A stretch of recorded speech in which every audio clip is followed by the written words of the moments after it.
Okay, good morning. Today is Thursday. It is the 11th day of Iyar. And last night we counted in the counting of the Omer 26. And we begin today chapter 48 in the Tanya. 48 is Memches, Moyach, the brain. In a sense, it is the kind of the brain of the Tanya. It talks about more of the intellectual things. And it is nevertheless a continuation of the previous two chapters. As you remember, what we discussed in the previous two chapters is the idea of developing love to Hashem, to God. And not only those who are capable of understanding the greatness of God. For them, someone who's understanding the greatness of Hashem, it's easier to achieve feeling of love and fear of Hashem. But we're talking about the simple folks. Everyone, every single person is able to develop a love to Hashem. How? By understanding that there is the reciprocity. When someone shows love to you, it by nature brings out love to that person himself as well, especially if that person who shows love to you is someone who is much, much higher level. You are a person, if a person who is very low, sitting in the filth, and a king comes and takes him out from the garbage, and he brings him and shows him love, and he hugs him and kisses him and gives him everything, obviously that will bring a reciprocal love to the king, and a great love. Okay, that's what we explained, that the same thing is Hashem did to us when he took us out of Egypt, from the lowest of the lowest places. And in chapter 47, we explained that this is not something that happened 3,000 some years ago, but this is something that happens every single day. And every single day, Hashem gives us the ability to go out from the lowest of the lowest places, a place of darkness, and through doing the Torah, through doing the mitzvahs, studying Torah, Hashem gives us this ability to connect with him, and to become one with him, and to unite with him, and to kiss him, and to hug him, as we explained all of what that means. Okay, but this sounds very good. However, when you're talking about the relationship between people, it's all nice and good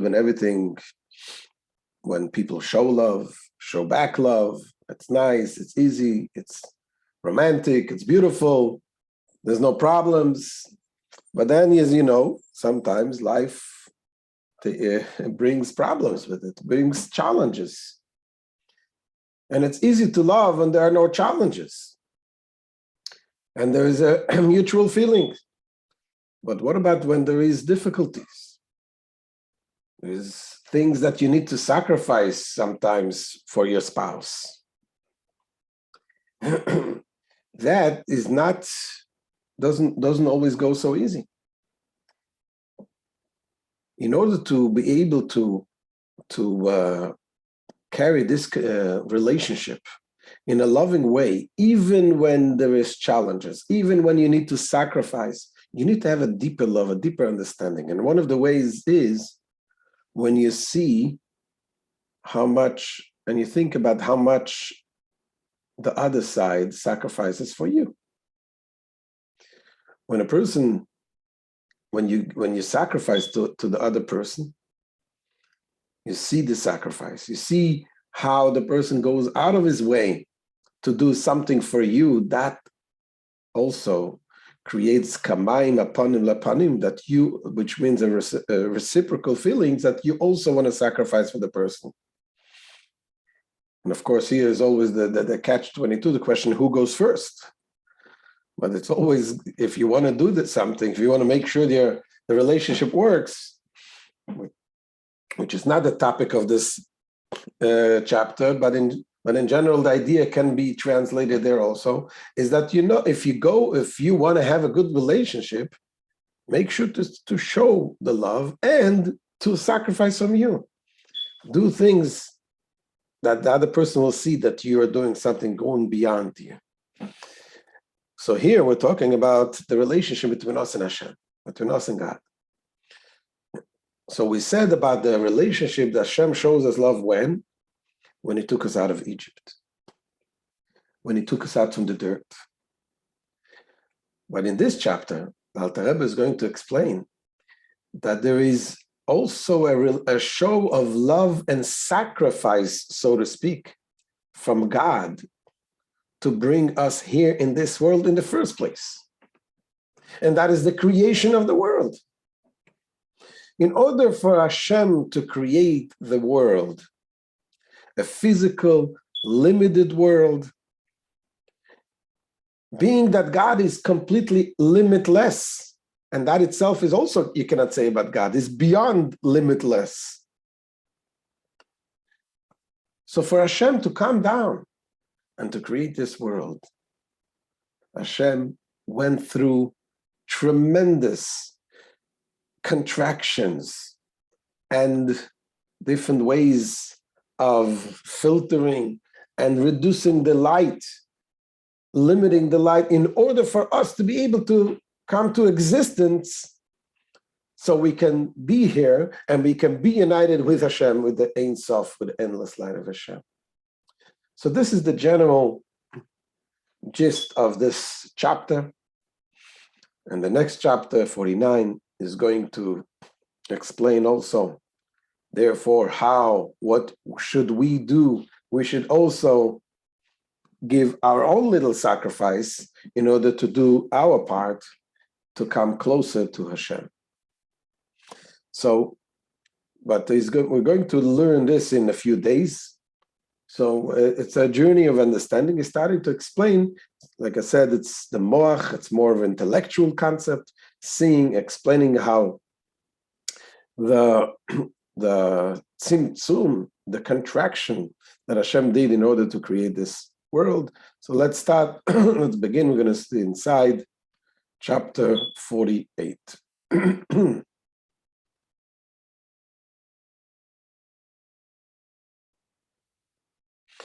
Says the Alter Rebbe,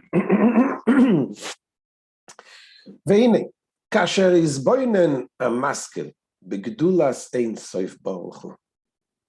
He says, contemplating the greatness of the blessed Ein Sof, the thinking person will come to the realization Kishmoi keinu Ein Sof, that he's, as his name indicates, so is he. There is no end or limit or finitude at all. Ein Sof ein keitz tachlis klal. Le'oyer v'chayus hamispashet mimenu yisborech b'rtzonei hapashat. There's no limit to the light and vitality that diffuses from his simple will. And it says simple in the sense that it has no cause, nor is it subject to the illumination inherent in mortal wills. Not illumination, sorry. Nor is it subject to the limitations inherent in the mortal wills. What are we saying here? We know we get this term, Ein Sof, or Ein Sof, light of the Ein Sof. Ein Sof literally means endless, no end. The light of the Ein Sof, the light of the no end. That's the way you would think. Talking about, obviously, about the light of Hashem, the great light of Hashem that has no end. Usually, when you refer, you would say, let's say, the light of the sun, you say, the light of the sun. The sun is the luminary, and that gives light. We're saying the Or Ein Sof, the light of the Ein Sof, it can also sound like there is the Ein Sof, Hashem is Ein Sof, and he gives light. So the Alter Rebbe says no. Here it says Kishmo Keinu. As its name, that's what it is. Or Ein Sof means that the light itself is Ein Sof. What is he trying to say here? So, in order to bring down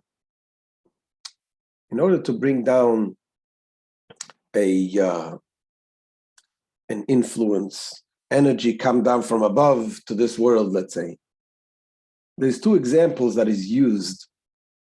One is light, when you shine light.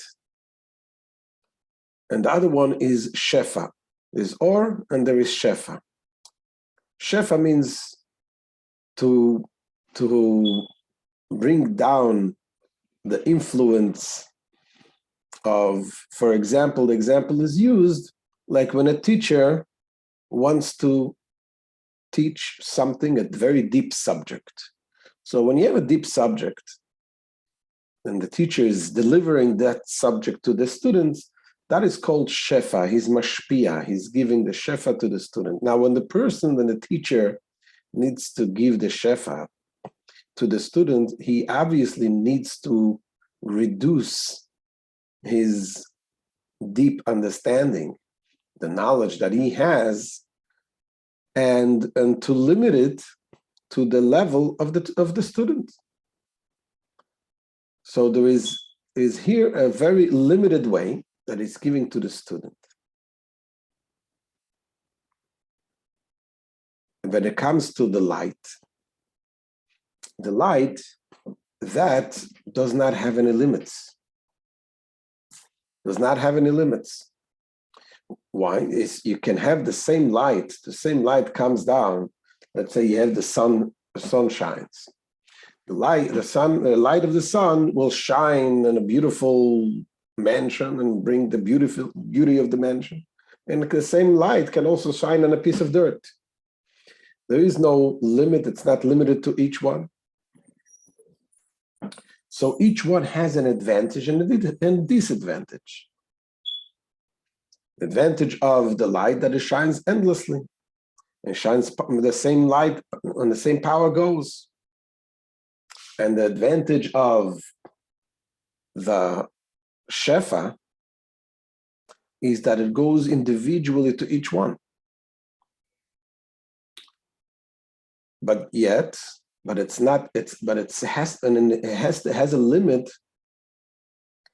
that it does not go in the same powerful shefa to everyone. Everyone receives only a very small amount. So here says the Alter Rebbe, when we're talking about the Or Ein Sof, the light of Hashem, it comes with the most powerful light, and the light that is of endless light, but yet it is something that comes b'ritzoina from the will of Hashem, but the kol b'ritzoina pashat, with a simple will. Meaning the will of God is not the will of a person that has its limitations. The will of Hashem is beyond limitations. And these are the origins of the light that Hashem brings in order to create this world. And as the Alter Rebbe is going to explain now, that for God to create this world, it needed to go through what is called tzimtzumim, contractions. Why does he need the contractions? So we will explain that there are two ways of reducing the light. Obviously, when it cannot be part connected with a very essence, endless light, it needs to be filtered, needs to be lowered. But there's two ways of the filtering, so to speak, of this light. This is what is called the cause and effect, the ila v'alu. And there is called the yesh me'ayin, creating something from nothing. What does that mean? So the Alter Rebbe is going to explain that for Hashem to bring down that great light, to reduce it to the point that it can be a limited world, and we're not talking only limited in a physical sense, even the spiritual world are also limited. If it would be only a chain-like descent from one level to the next level, which is called a cause and effect, it can never create anything that comes in a limited way. Why? Because if something is by in essence unlimited, doesn't matter how much you're going to contract it, you're never going to create something which is of a different kind. For example, what is something which is considered the cause and effect? It's like thought and speech. Every word you utter, every word you say is originated in the thinking. When you think, that later on, although it's two different worlds, the speech is a world to reveal to others. Thoughts is something which comes from your mind, it's within you. But in the words that you say, it's included already in the thoughts also. So then it goes another cause and effect from the thoughts and from the emotions, from the intellect. You can also, as an effect, they also can create emotions, feelings of love, feelings of hate. Those come as a result of a cause and effect result. But let's say if you're going to think about you want to build a house, and you're going to have all the plans in your head. You're planning, you're dreaming day and night exactly, and you know everything all up until the last detail. Will you actually have a house? Obviously not. In order to bring down that thoughts into action, there is a leap. It needs to enter a different world, a different level. So the idea is, in order for Hashem to take his endless, limitless light and create a world where it can be grasped, even in the most spiritual world, it needed to do something which is called total tzimtzum, a removal of that light, and create a whole new world, a whole new light, a whole new type of light. So let's continue inside. So again, contemplating the greatness of the Ein Sof, he says, the thinking person will come to the realization that, as his name indicates, so is he, that there is no end or limit of finitude at all to the light and vitality that diffuses from his simple will. And which is united with his essence and being in perfect unity. The light of the Ein Sof is one with the Ein Sof, which is one with Hashem himself. The light which is Ein Sof is one with Hashem. Now, ve'ilu haya ishtalshelu sa'olamis me'oir Ein Sof baruch hu bli tzimtzumim rak beseder hamadregas mimadrega lemadrega v'derech leva'alu. Now, had the world descended from the light of the blessed Ein Sof without contractions, but according to the gradual descent from grade to grade by means of cause and effect, the loftier level being the direct cause for the manifestation of the level immediately following it, then the Alter Rebbe, if that would be the case, in other words, if Hashem would bring down this world as a result of cause and effect, that world would never be able to exist.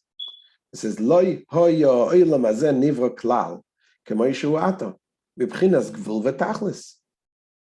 This world and all it contains would not have been created in its present form, in a finite and limited order. As it brings from the Talmud, it says that from the world, from the earth to the firmament is a distance of 500 years. A 500 years journey being a finite dimension. Obviously, we're not talking about physical distance, it's a spiritual level. But the idea here is, it gives us a limitation. It gives us a limit. There is, yes, endless, it's a very big distance between the physical earth and the firmament, but a distance, says the Talmud, it's a distance of 500 years walking. And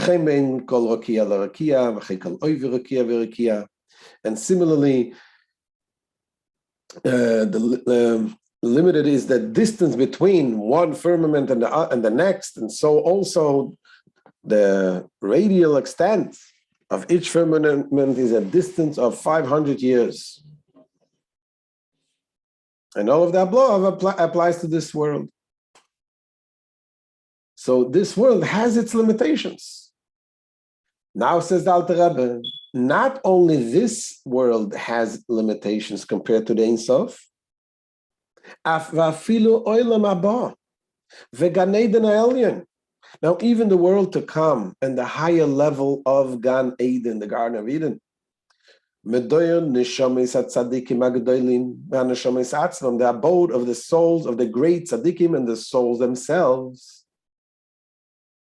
And needless to add that the angels, that they're all limited. The souls are in a higher level than the angels. The different souls that come from this different worlds, as we explained in the previous chapters.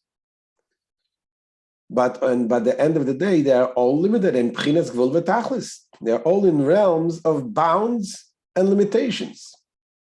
Now, obviously, if we're going to compare the level of godliness that the souls appreciate, the tzaddikim, Moshe Rabbeinu, soul of Atzilus, it is compared to what we have here is unlimited. But only unlimited compared to what we have here. But in comparison to the very Ein Sof, to the source, the light of Hashem, that itself is also within limitations. It says why?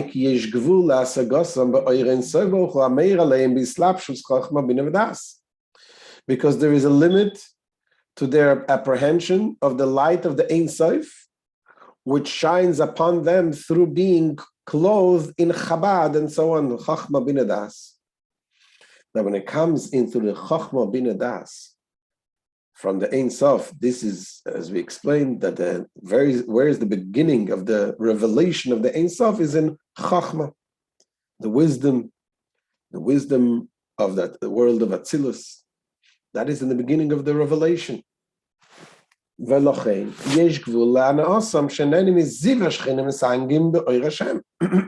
Therefore, there is also a limit to the enjoyment that they derive from the rays of the Shekhinah, the rays of the light of Hashem, the presence of Hashem, and their pleasure in the light of God. Because they are incapable of deriving enjoyment and delight of an infinite order without being nullified. Without being nullified out of their existence and returning to their source.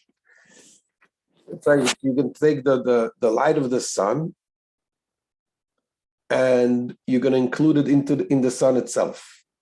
The light of the sun, when it's in the sun itself, it is endless. It is not even existent. It is completely nullified in the light of in the sun itself. So the idea here is, and again, this is the beginning of this chapter that Alter Rebbe begins to explain that for Hashem, for God to bring His light, the Ein Sof light, to give us the ability, the opportunity to connect to this light, to appreciate the light, and to enjoy, to bask in the greatness of Hashem.